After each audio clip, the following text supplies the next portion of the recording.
Hey everybody, this is GGB College Peppers, and we're back for our college basketball upset of the day, Wednesday edition. So, let's go over Tuesday's games real quick. At 1 o'clock, we had William and Mary taking on number 16 Virginia. As I said, I don't believe in Virginia that much this year. I believe they're getting a lot of clout because they're a famous basketball school.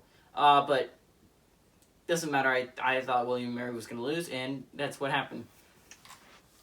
Nebraska at number 9, Wisconsin. Nebraska actually kept this close for a decent amount of the game, but Wisconsin just proved to be too much and too good of a basketball team for Nebraska to upset. Now, this was the game I picked, if you guys don't remember. Number 17, UNC at NC State, and NC State actually was able to pull this one out, moving to 5-1 on the year and sending UNC to 5-3. Wow, now, what I find really interesting is I think this is going to bump UNC out of the top 25, is might bring NC State into the top 25.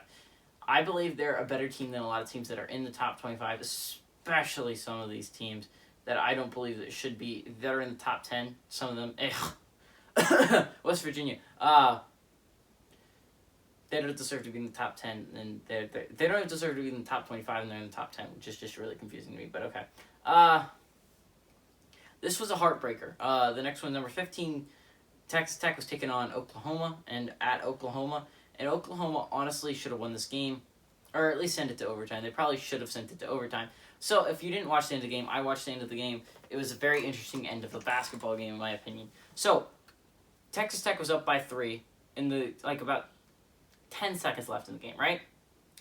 So Texas Tech does a smart thing. They let 4 seconds get off the clock, and then they foul right before. So the guy's not going to shoot. They foul him, so he has to take 2 foul shots, right?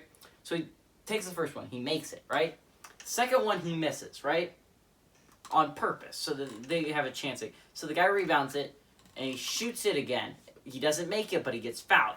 Now, he gets a chance to attempt some free throws. He misses the first one, which means, dang, that they're probably going to lose, right? So he purposely misses the second one. The guy gets the rebound. He shoots it. And honestly, this one should have gone in. It was an easy shot that an Oklahoma guy, that guy's going to remember that moment over and over again, because this is a shot you should make. He was wide open. No one was trying to block it. He just needed to hit the backboard and go into the rim, into the basket, and hit the backboard, went off the rim, and they got another tip. It didn't go, and it was just a disappointing ending for Oklahoma. But honestly, they should have sent this game to overtime, and it would have been a very exciting way to send it to overtime, because honestly, Oklahoma played well and probably deserved this win.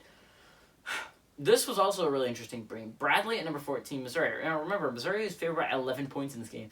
Bradley had the lead, a pretty sizable lead. I think 6, with about a minute left. Now, Missouri was able to fight back into it, so they were down by 2 with 15 seconds left. But still, as long as you don't give up a 3, Bradley, it's going to overtime. So the Missouri guy drives, and they get to the basket, and the Bradley guy fouls him like an absolute moron. You never foul in that instance. Let the guy take the shot. You challenge him, you do not foul, because this is what happens when you foul Bradley. They made the shot, and he gets to shoot a free throw, and he got it, and he won the game because of it. Let the game go to overtime, or your team get a chance to win it in regulation.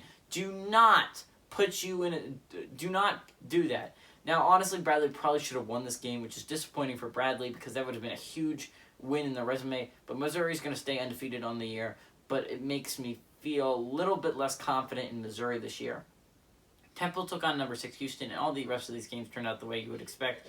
Temple got crushed by Houston, West Virginia got crushed by Kansas, Purdue got crushed by Iowa, and Northwestern State got crushed by Gonzaga for the second straight day in a row. So now let's go on to the Wednesday games. There are a couple really interesting ones in here.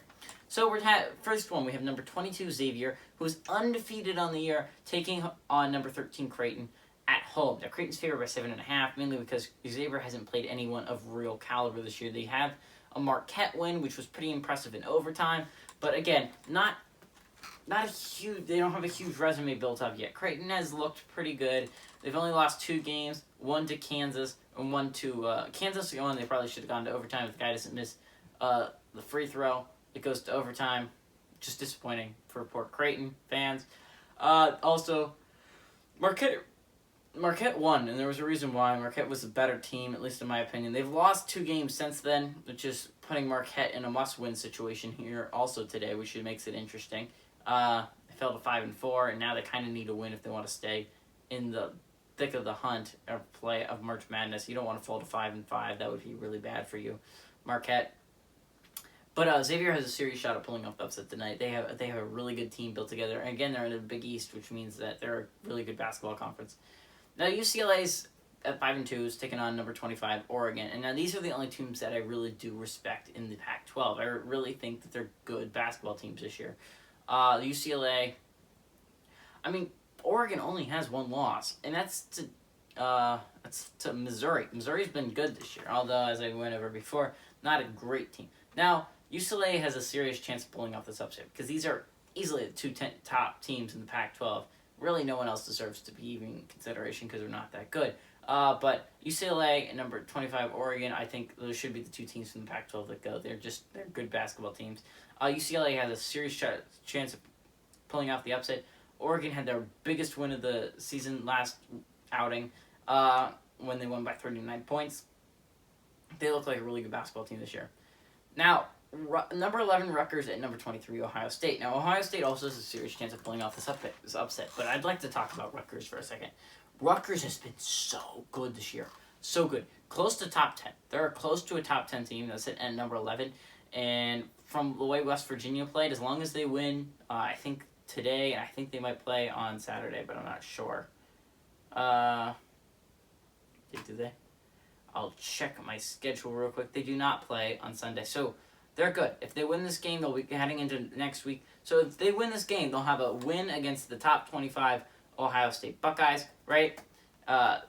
Sending the Buckeyes to 6-2, but keeping Rutgers undefeated, right? They're a very good basketball team this year. Very, very good. They should get into the top 10 as long as we don't judge like West Virginia on some kind of weird curve.